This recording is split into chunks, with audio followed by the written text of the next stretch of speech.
chers élèves, bienvenue une fois de plus dans notre chaîne Afrique Évolution. Alors aujourd'hui, comme nous vous l'avons avisé la dernière fois, nous allons essayer, n'est-ce pas, d'approfondir, n'est-ce pas, cette notion portant sur la construction du barycentre, non seulement de 2 points pondérés, mais de l'ensemble d'un certain nombre de points pondérés. Alors, pour y parvenir, nous allons faire 2 activités.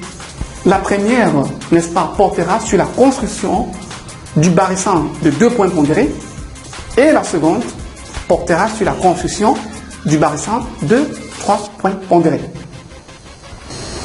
Maintenant que nous venons de voir comment on fait pour construire le barycentre de 2 points pondérés, procédons maintenant, voilà, tout simplement actuellement, à la construction du barycentre de 3 points pondérés.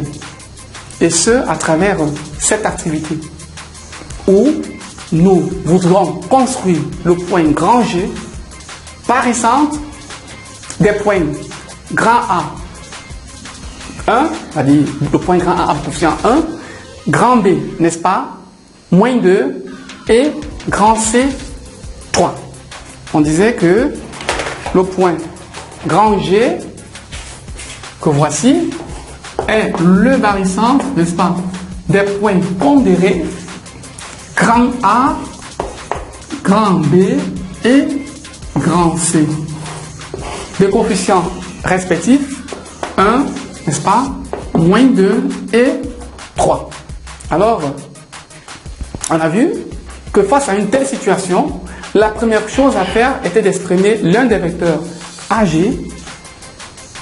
c'est-à-dire en fonction de AB et AC, ou alors BG en fonction de BA et BC, ou tout simplement CG en fonction de CA et CB.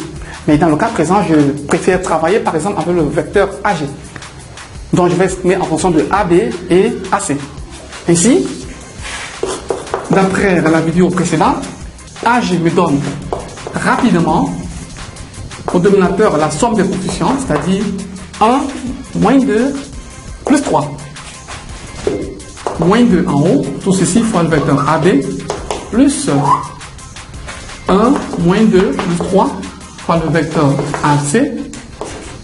Voilà, que je vais faire accompagner de 3, représentant le coefficient du point grand C. J'obtiens donc au dénominateur 1, moins 1, ou alors 1 moins 2, ça me donne moins 1.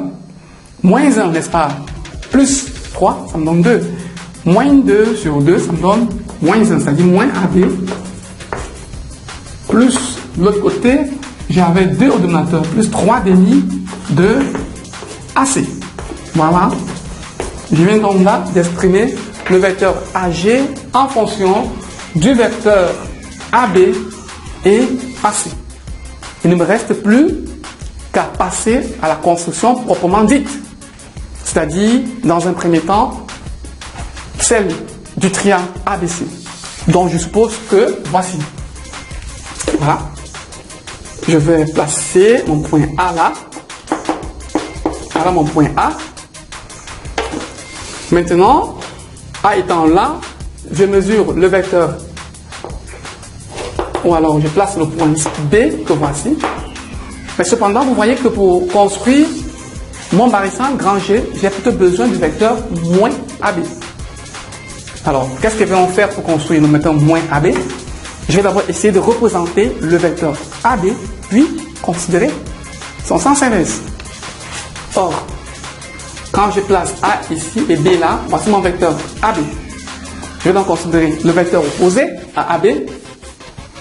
Voilà, je recule un peu A. Je vais faire tout simplement pour cela un prolongement dans le sens inverse. Voilà, j'obtiens ce vecteur que je peux, n'est-ce pas, représenter à l'aide d'une craie de couleur rouge. Voilà mon vecteur moins AB, là. Le vecteur moins AB étant construit, je vais tout simplement placer le point C et par la suite construire le vecteur 3 demi de AC. Alors le vecteur C, je décide par exemple de le placer de ce côté comme ça. Ainsi mon vecteur... voilà, voici mon point C. Là, sur le point C, c'est pas très bien fait. J'ai décidé que toutes les origines soient le point A. Donc je vais essayer de placer mon point C en le mesurant par rapport au point A afin de faciliter la construction. Le point A étant là, je place mon point C comme ceci. Voilà, c'est parfait là. Voilà. Voilà mon point C. Sur le point C, je mesure la moitié, n'est-ce pas, du vecteur AC. La moitié de AC, vu que sur ma règle, le vecteur, voilà, la distance AC vaut ici, voilà, 16 cm. La moitié de 16 étant 8, j'aurai 1, 2, 3. Voilà. J'obtiens ce point. Ce nouveau point-là, qui va représenter la position exacte du vecteur 3,5, ou alors de l'extrémité du vecteur 3,5 de AC. Voilà. Une fois que j'ai construit cette extrémité, je me sers maintenant de mon compas pour faire la résultante des vecteurs moins AB et 3,5 de AC. Et pour faire la somme de deux vecteurs, on a vu en classe de 4e qu'on n'avait qu'à mesurer à l'aide, n'est-ce pas, de notre compas, la longueur du premier vecteur composée à l'extrémité du second vecteur. C'est-à-dire, dans le cas présent, je vais mesurer la longueur du vecteur moins AB, c'est-à-dire là, exactement, que je vais poser à l'extrémité du vecteur 3,5 de AC. Et faire un arc de cercle. Voilà, c'est ce que j'essaie d'exactement faire. Maintenant, je mesure la longueur du vecteur 3,5 de AC. Voilà. Que je reporte à l'extrémité du vecteur moins AB. Comme ceci. Je constate que les deux, n'est-ce pas, arcs de cercle nouvellement tracés se rencontrent en un point. Ce point n'est autre que notre barycentre G. Pour essayer de mieux représenter sa position, on va essayer de faire notre petit parallélogramme, comme nous avons appris en classe de 4e. Voilà. Voilà, également, de ce côté. Maintenant, on représente finalement le vecteur AG. Voilà, c'est bien mis. Voilà.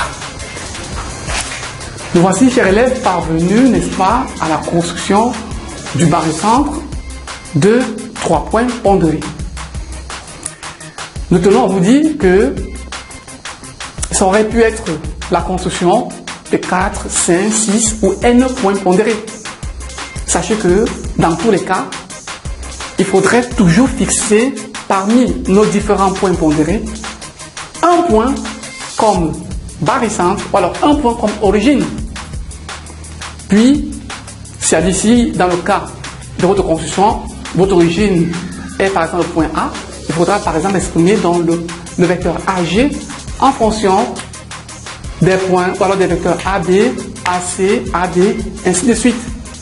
Une fois que vous aurez achevé cette expression, il vous suffira tout simplement de passer à la construction proprement dite, à l'aide de votre compas et de votre règle.